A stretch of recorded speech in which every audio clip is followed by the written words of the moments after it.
Guys, आज मैं जो कॉमिक एक्सप्लेन करने जा रहा हूँ वो है फैंटास्टिक फोर इशू 511 जिसमें द वन अबव ऑल का फर्स्ट अपीयरेंस हुआ था। इसमें उनका नाम मेंशन नहीं किया गया है। ये फुल कॉमिक बुक आपको पूरे यूट्यूब ढूंढ लो, किसी ने एक्सप्लेन नहीं की हुई full comic book. Other YouTuber सिर्फ बड़े कॉमिक्स इवेंट ही शेयर करते हैं, पर मैं आपके साथ सारी कॉमिक्स शेयर करूंगा हिंदी में, ताकि न्यू और ओल्ड सारे मार्वल फैंस मार्वल की हिस्ट्री जान सकें, क्योंकि भाई बहुत लोग चाहते हैं कि उनको मार्वल हिस्ट्री सब पता हो। तो भाई लोगों, ये कॉमिक बुक एक ट्रिब्यूट भी था जैक किर्बी सर को। इसको मैं 3 या 4 पार्ट में आपके साथ शेयर करूंगा। तो बिना कोई टाइम वेस्ट किए चलते हैं अपनी वीडियो की तरफ। और गाइस, थोड़ा साउंड इशू होगा पर काम चल जाएगा। 6 हफ्ते पहले कैसल डूम लेटवीरिया। बैन मर चुका है, डूम ने उसको मार दिया है। रीड रिचर्ड रो रहा है, उसको उठाने की कोशिश कर रहा है। वो कहता है come on big guy, let's fight. पीछे से सूजन कहती है रीड रुक जाओ, पर रीड उसको होश नहीं है किसी चीज़ का, वो सदमे में है।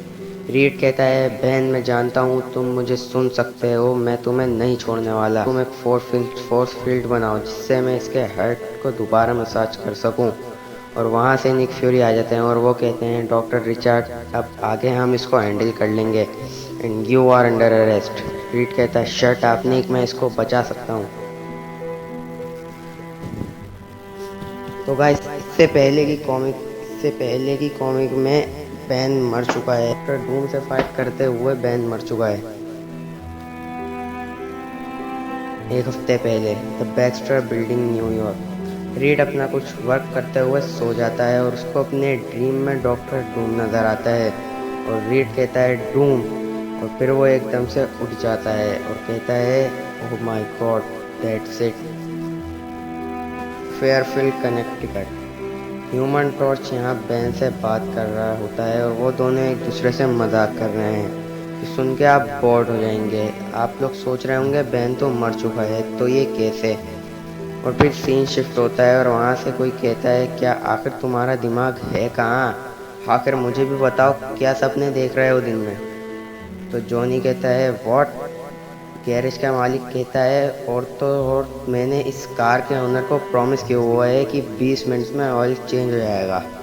अब मैं तुम्हें कोई पैसे नहीं देने वाला, यहाँ खड़े हो और अपने आप से बातें करते रहो। तो गाइस, वो सिर्फ जॉनी का ड्रीम था, बैन अभी भी डेड ही है। तो इसके बाद जॉनी की उस आदमी के साथ बहुत बहस हो जाती है और वो जॉनी को वहाँ से निकाल देता है। जॉनी अब पागल हो रहा था। बहन की डेथ की वजह से वो अब चलते हुए भी अपने आप से बातें कर रहा है। और फिर वो सूजन यानी अपनी सिस्टर को कॉल करता है और वो फिर बहुत लंबी बातें करते हैं बहन के बारे में और उसकी वाइफ के और फ्रैंकलिन एंड बेल के बारे में। तो फिर रीड सूजन को एक मैसेज भेजता है कि मैं तुम्हें कॉल करना चाहता हूँ पर मैं नहीं कर पाया क्योंकि मैं बहन को वापस लाने की कोशिश में लगा हुआ हूँ। तो ये मैसेज जॉनी भी सुन रहा होता है, तो उसे गुस्सा आ जाता है और वो ह्यूमन टॉर्च में ट्रांसफॉर्म होकर रीड के पास जाता है और कहता है तुम्हारा क्या मतलब है उसको वापस लाना, तुम्हारा क्या मतलब है उसको वापस लाने का। सूजन कहती है रीड तुम करना क्या चाह रहे हो। जॉनी कहता है तुमने जो पहले किया वो बहुत नहीं है, तुम्हारे साथ मसला क्या है। रीड कहता है तुम मेरी किसी बात पर यकीन नहीं करोगे, तो इसलिए खुद एक नज़र इसको देख लो। सूजन कहती है क्या देख लें। रीड कहता है कि इधर। तो वहाँ पर हमें दिखती है बैन की बॉडी जो एक मशीन में रखी हुई है। रीड कहता है ये मैंने Walter read army medical centre से चुराई थी। एक दफ़ा मैं अपना ब्रेक थ्रू बना चुका हूँ, बस अब नेक्स्ट स्टेप इस मिशन की विएबिलिटी को वेरीफाई करना है। इस बात का यकीन काफ़ी है, शायद इसका जिस्म बनाया गया है, इस वजह से बैन के दिमाग में अभी भी लाइफ की एक डार्क इमेज है। टोनी कहता है इसे चलाओ, तो रीड कहता है मैं नहीं कर सकता, यहाँ से तो नहीं। बैन की लाइफ की जो कॉन्शियसनेस है यानी जो उसकी लाइफ का वजूद है वो यहाँ नहीं है, वो किसी और एग्जिस्टेंस में चला गया है। तो जॉनी कहता है क्या वो हेवन में चला गया। रीड कहता है हाँ, पर तुम ये बात नहीं समझ रहे। साइंटिफिकली मैं तुम्हें ये बताना चाह रहा हूँ कि ये एक एनर्जी है जो बैन को लाइफ देती थी, और कोई भी एनर्जी कभी डिस्ट्रॉय नहीं होती, या तो ट्रांसफॉर्म हो जाती है या कहीं और चली जाती है। और लिहाजा ये आसान मामला उस एनर्जी को फिर से वापस लाने का है। जॉनी कहता है, सिंपली हमें कोई छत पर पड़ी फ्रिस्बी को नहीं उठाना। जॉनी कहता है, मैं जानता हूँ बैन को हेवन में बिलीव था, और चलो मान लिया कि बैन की सोल वहाँ है, पर हम वहाँ जाएंगे कैसे? क्या तुम कोई बहुत लंबा एलिवेटर बनाओगे? रीड कहता है, मेरे पास इससे बेहतर आइडिया है। मैं अपनी माइंड में कुछ पुरानी बातों के बारे में सोच रहा था, तो मुझे याद आया कि कोई है जिसको मैं बहुत अच्छे से जानता हूँ, वो ये काम पहले ही कर चुका है, पर मुझे याद नहीं आ रहा था कि वो कौन है। और मुझे एक ड्रीम में वो शख्स दिख गया जिसकी मैं बात कर रहा हूँ। और मुझे ऐसी मशीन बनाने की ज़रूरत नहीं है जो हमें आफ्टर लाइफ तक ले जा सके, यानी मौत के बाद की ज़िंदगी तक। ऐसी मशीन पहले ही बनी हुई है, और मुझे इसके बारे में जब से पता है, जब से मैं कॉलेज में था। प्रॉब्लम ये है कि कोई भी इसका वर्किंग मॉडल नहीं बना सका।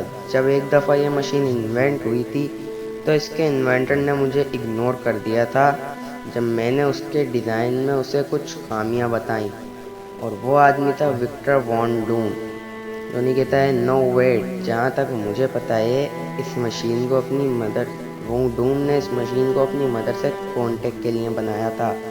रीड कहता है, करेक्ट। जॉनी कहता है, बट वो तो हेल में है।